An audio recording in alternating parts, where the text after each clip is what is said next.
నమస్తే, నా పేరు తరుణి. ఏపీ టుడే న్యూస్ కి స్వాగతం. ముందుగా వార్తల్లోని ముఖ్యాంశాలు. రెస్టారెంట్ లో తినే తిండికి సర్వీస్ ట్యాక్స్ చెల్లించిన అవసరం లేదు. సోషల్ మీడియా ద్వారా వెల్లడించిన కేంద్ర మంత్రి ప్రహ్లాద్ జోషి. అనకాపల్లి జిల్లా వెంకటాపురంలో వైసీపీ నిరసన. పంచదార్ల ప్రాంతంలో అక్రమ మైనింగ్ అంటూ నేతల హడావిడి. అనకాపల్లి జిల్లా ఫణిగిరి వద్ద కాంగ్రెస్ ఆందోళన. కడప వ్యక్తుల అరాచకాలను అడ్డుకోవాలన్న నాయకులు. విశాఖ నగరం మాధవధార చైన్ స్నాచింగ్ కేసును ఛేదించిన పోలీసులు. 2 వ్యక్తులు అరెస్ట్, పుస్తల తాడు స్వాధీనం. ఇక వివరాలు చూస్తే, మనం కుటుంబంతో కలిసి హోటల్ లేదా రెస్టారెంట్ కు వెళ్లి ఏదైనా తిన్న తరువాత మనకు బిల్లులో తిన్న ఫుడ్ కాస్ట్ తో పాటు సర్వీస్, జీఎస్టీ అని ఛార్జీలు విధిస్తుంటారు. ఆ బిల్లు చూసిన తరువాత చాలా మందికి తెలియక అది ప్రభుత్వం విధిస్తున్న పన్నే కదా అనుకుని పెద్దగా ఆలోచించకుండా బిల్లు కట్టేస్తుంటారు. అయితే ఇది చాలా మంది చేసే తప్పు. బిల్లులో సర్వీస్ ఛార్జ్ అని ఉంటే చెల్లించాల్సిన అవసరం లేదు. సర్వీస్ ఛార్జ్ అనేది కస్టమర్ తన ఇష్టపూర్వకంగా హోటల్ యాజమాన్యానికి ఇచ్చే టిప్ లాంటిదే తప్ప ఇది తప్పనిసరి కాదు. సర్వీస్ ఛార్జీలు హోటల్ యజమానులు తప్పనిసరిగా వసూలు చేసేందుకు వీల్లేదు. ఈ మేరకు కేంద్ర కీలక ప్రకటన చేసింది. వినియోగదారుల హక్కుల్ని కాలరాస్తూ బిల్లుల్లో ఆటోమేటిక్ గా ఈ ఛార్జీలను విధిస్తున్న 41 రెస్టారెంట్లపై కేంద్ర వినియోగదారుల రక్షణ సంస్థ తాజాగా చర్యలు చేపట్టింది. కేంద్ర వినియోగదారుల వ్యవహారాల మంత్రి ప్రహ్లాద్ జోషి సామాజిక మాధ్యమం వేదికగా ఈ విషయాన్ని వెల్లడించారు. దీనిపై వినియోగదారులు 1915 నేషనల్ కన్స్యూమర్ హెల్ప్ లైన్ కు ఫిర్యాదు చేయొచ్చని ఆయన తెలిపారు. అనకాపల్లి జిల్లాలోని ఫణిగిరి పుణ్యక్షేత్రం పరిధిలో జరుగుతున్న అక్రమ మైనింగ్ వ్యవహారంపై కాంగ్రెస్ పార్టీ తీవ్ర ఆందోళన వ్యక్తం చేసింది. అనకాపల్లి జిల్లా రాంబిల్లి మండలం వెంకటాపురం గ్రామంలోని పంచదార్ల ప్రాంతంలో అక్రమ గ్రానైట్ మైనింగ్ జరుగుతుందంటూ వైఎస్ఆర్ కాంగ్రెస్ పార్టీ నిరసన కార్యక్రమం చేపట్టింది. ఆ పార్టీ నియోజకవర్గ ఇన్ఛార్జ్ మాజీ ఎమ్మెల్యే కరణం ధర్మశ్రీ, జిల్లా ఇన్ఛార్జ్ బొడ్డేడ ప్రసాద్ ఆధ్వర్యంలో పార్టీ నాయకులు, కార్యకర్తలు పెద్ద సంఖ్యలో పాల్గొని అక్రమ మైనింగ్ కు అడ్డుకట్ట వేయాలని డిమాండ్ చేశారు. ఈ సందర్భంగా కరణం ధర్మశ్రీ మాట్లాడుతూ, చారిత్రక, ఆధ్యాత్మిక ప్రాధాన్యం కలిగిన పంచదార్ల ప్రాంతంలో జరుగుతున్న అధిక తవ్వకాల కారణంగా శ్రీ ఉమా ధర్మలింగేశ్వర స్వామి ఆలయ పరిసర ప్రాంతాల సహజ స్వరూపం దెబ్బతింటుందని ఆందోళన వ్యక్తం చేశారు. పుణ్యక్షేత్రానికి ఆనుకుని భారీ స్థాయిలో గ్రానైట్ తవ్వకాలు కొనసాగడం వల్ల పర్యావరణానికి నష్టం వాటిల్లడంతో పాటు ఆలయ పరిసరాల భద్రత కూడా ప్రమాదంలో పడే అవకాశం ఉందని పేర్కొన్నారు. జిల్లా ఇన్ఛార్జ్ బొడ్డేడ ప్రసాద్ మాట్లాడుతూ, ప్రజల అభ్యంతరాలను ప్రభుత్వం పట్టించుకోకుండా అక్రమ మైనింగ్ కు పరోక్షంగా ప్రోత్సాహం ఇస్తుందని ఆరోపించారు. పర్యావరణాన్ని, పురాతన దేవాలయాన్ని కాపాడటం ప్రభుత్వ బాధ్యత అని అన్నారు. అనకాపల్లి జిల్లాలోని ఫణిగిరి పుణ్యక్షేత్రం పరిధిలో జరుగుతున్న అక్రమ మైనింగ్ వ్యవహారంపై కాంగ్రెస్ పార్టీ తీవ్ర ఆందోళన వ్యక్తం చేసింది. అక్రమ మైనింగ్ కు పాల్పడుతున్న బాధ్యులపై వెంటనే క్రిమినల్ కేసులు నమోదు చేసి కఠిన చర్యలు తీసుకోవాలని ఆ పార్టీ నేతలు డిమాండ్ చేశారు. అక్రమ మైనింగ్ ఆరోపణలు ఎదుర్కొంటున్న విజయ్ కుమార్ నాయుడుపై వెంటనే క్రిమినల్ చర్యలు తీసుకోవాలని జిల్లా కాంగ్రెస్ పార్టీ అధ్యక్షుడు బొడ్డో శ్రీనివాస్ డిమాండ్ చేశారు. నియోజకవర్గ కాంగ్రెస్ పార్టీ సమన్వయకర్త తనకాల అనంతరావు అధ్యక్షతన నిర్వహించిన సమావేశంలో ఆయన మాట్లాడుతూ, ప్రశాంతంగా ఉన్న అనకాపల్లి జిల్లాలో కడప జిల్లాకు చెందిన వ్యక్తుల అరాచకాలు పెరిగిపోయాయని ఆరోపించారు. ఈ వ్యవహారంలో జిల్లా కలెక్టర్ కార్యాలయం, మైనింగ్ శాఖ అధికారుల పాత్రపై కూడా అనుమానాలు ఉన్నాయని ఆరోపించారు. ప్రఖ్యాత పుణ్యక్షేత్రమైన ఫణిగిరి వద్ద తవ్వకాలకు అనుమతి ఇవ్వడం సరికాదని, బాధ్యుల నుంచి 3 కోట్ల రూపాయల జరిమానా వసూలు చేసి ఆ నిధులను దేవాలయ అభివృద్ధికి వినియోగించాలని డిమాండ్ చేశారు. ఈ నెల 16న విశాఖ నగరం మాధవధార వద్ద చైన్ స్నాచింగ్ కు పాల్పడిన 2 యువకులను కంచరపాలెం క్రైమ్ పోలీసులు అదుపులోకి తీసుకుని రిమాండ్ కు తరలించారు.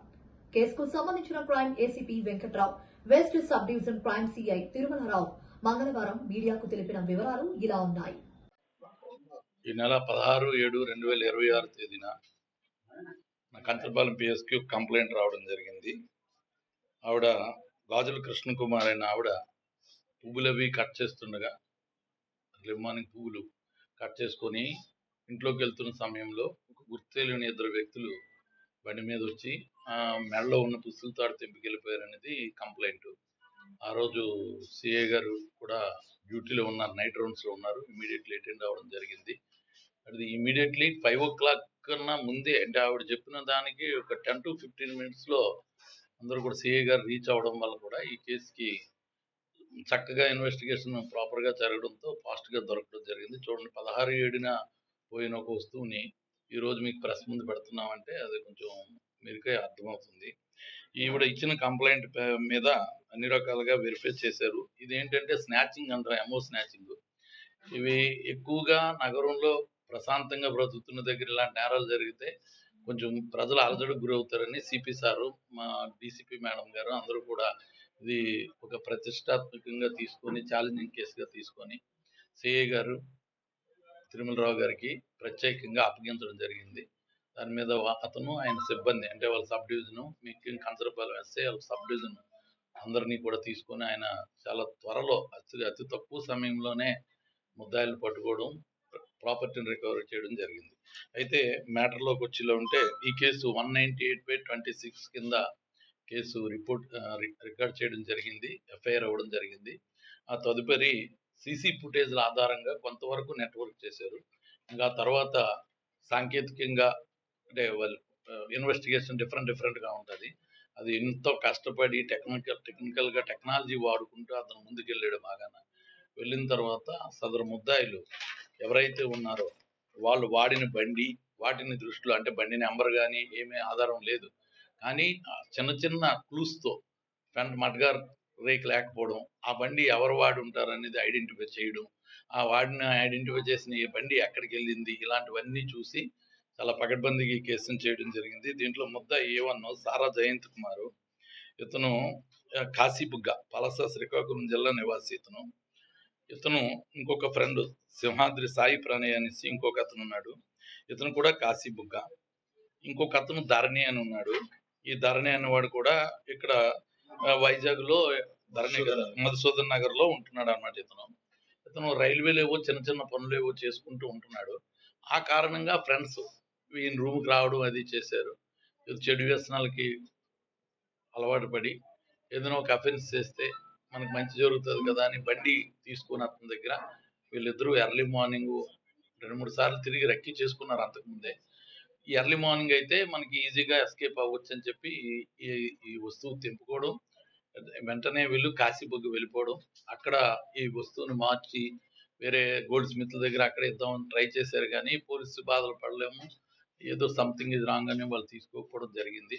ఆ తర్వాత వాళ్ళు తాలూకా మూమెంట్ ఎప్పుడైతే తెలిసిందో టెక్నాలజీ వాడి వాళ్ళు లైవ్ లొకేషన్స్ అవి క్రాచ్ చేసి ఇంటాక్ట్ ప్రాపర్టీతో ముద్దాయిల్ని కూడా పట్టుకోవడం జరిగింది.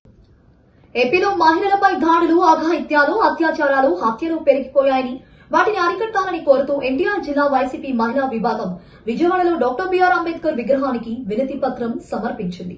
ఈ కార్యక్రమంలో మహిళా విభాగం జిల్లా అధ్యక్షురాలు రాయల భాగ్యలక్ష్మి, ఎమ్మెల్సీలు వరదు కళ్యాణి, కల్పలతారెడ్డి, జిల్లా అధ్యక్షుడు దేవినేని అవినాష్, మాజీ ఎమ్మెల్యేలు మల్లాది విష్ణు, వెల్లంపల్లి శ్రీనివాస్, మొండితోక జగన్మోహనరావు తదితరులు పాల్గొన్నారు. ఈ సందర్భంగా నేతలు మాట్లాడుతూ రాష్ట్రంలో రెడ్ బుక్ రాజ్యాంగం నడుస్తోందని విమర్శించారు. మహిళల భద్రత విషయంలో ప్రభుత్వం, హోంమంత్రి, పోలీస్ యంత్రాంగం విఫలమయ్యాయని విమర్శించారు. ఇంత జరుగుతున్నా సీఎం, డిప్యూటీ సీఎం ఎందుకు స్పందించడం లేదని వైసీపీ నేతలు ప్రశ్నించారు.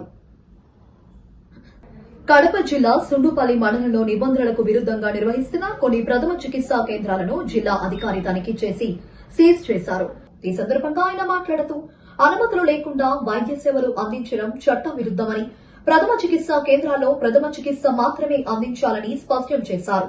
చిన్న పిల్లలు, వృద్ధులు, గర్భిణీలు, అత్యవసర వైద్యం అవసరమైన రోగులను వెంటనే సమీప ప్రభుత్వ లేదా గుర్తింపు పొందిన ఆసుపత్రులకు తరలించాలని సూచించారు. నిబంధనలు ఉల్లంఘించిన వారిపై కఠిన చర్యలు కొనసాగుతాయని జిల్లా అధికారి హెచ్చరించారు.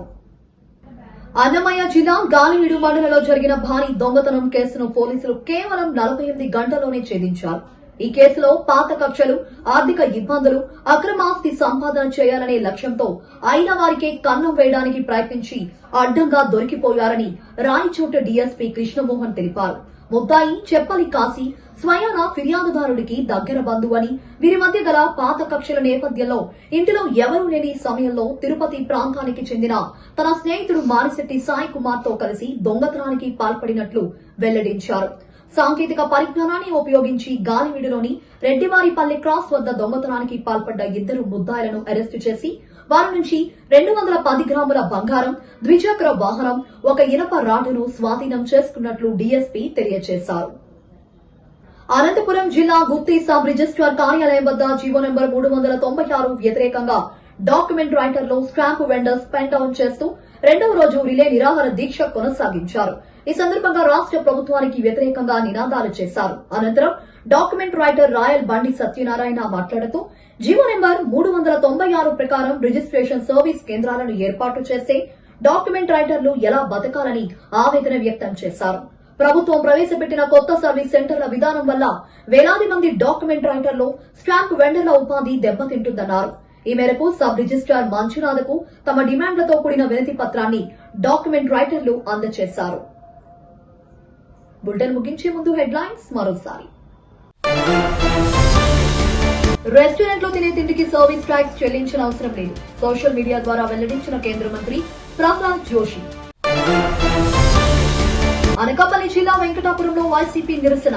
పంచదార్ల ప్రాంతంలో అక్రమ మైనింగ్ అంటూ నేతల హడావిడి. అనకాపల్లి జిల్లా ఫణిగిరి వద్ద కాంగ్రెస్ ఆందోళన. కడప వ్యక్తుల అరాచకాలను అడ్డుకోవాలన్న నాయకులు. విశాఖ నగరం మాధవధార చైన్ స్నాచింగ్ కేసును ఛేదించిన పోలీసులు. 2 వ్యక్తులు అరెస్ట్. పుస్తల తాడు స్వాధీనం.